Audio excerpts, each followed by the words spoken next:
reality is we're a system based on competition. We're a society that was developed based on competition. We're a global entity based on competition.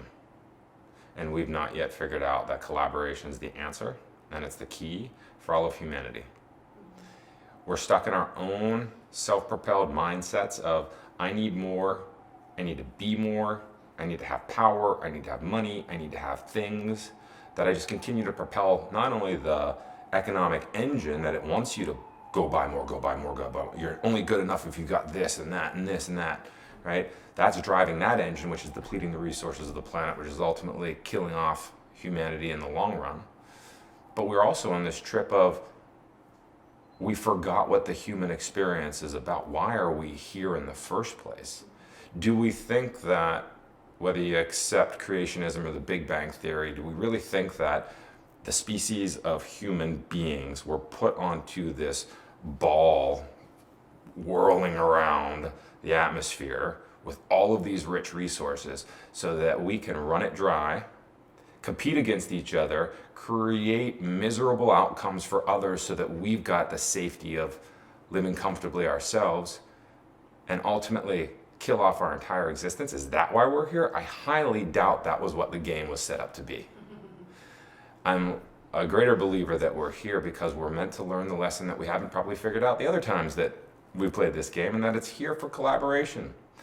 We need to start recognizing that we've got one planet with a finite number of resources, and we've created a system largely based on extract, create, sell, there's your economy, right? Use, dispose, wash, rinse, repeat. We know that if we keep that game going, we're going to destroy not the planet's going to destroy humanity. George Carlin, awesome comic, once said on stage, don't go out there with picket signs that say save the planet, save the planet. Start going out there with picket signs that say save humanity. Because as long as we all know, the planet's been around far longer than any of us. And whenever it doesn't like a species that exists within it, it shakes it off like fleas on a dog's back. The time that we've seen in history that humanity responds is when there is a catastrophe, a cataclysmic event, an occurrence that finally shocks somebody and wakes them up. Because we get comfortable in our day-to-day.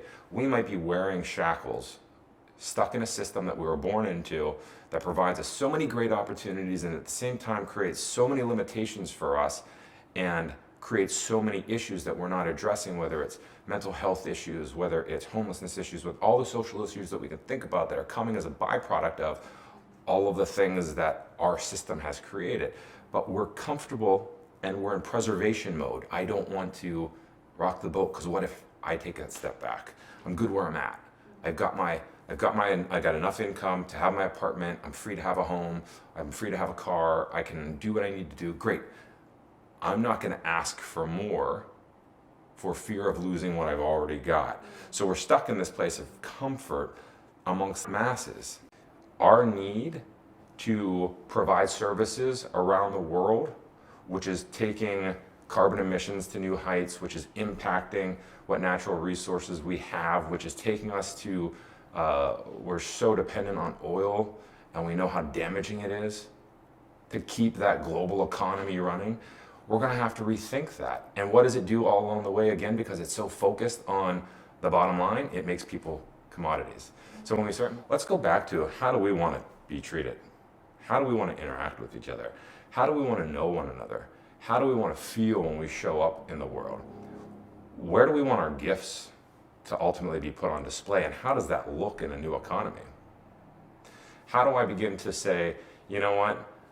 My role as an accountant for a global firm that has a product that I never see and touches people that I don't know about, doesn't matter as much as maybe I need to go back to being the guy that serves my neighbor in a community that has less environmental impact on my planet, which is going to waste, which helps me to better understand who's the guy that lives next door to me, that all of a sudden we live in a world where we get back to love thy neighbor. We live in a world that gets back to that. Because otherwise, if we don't, where are we heading?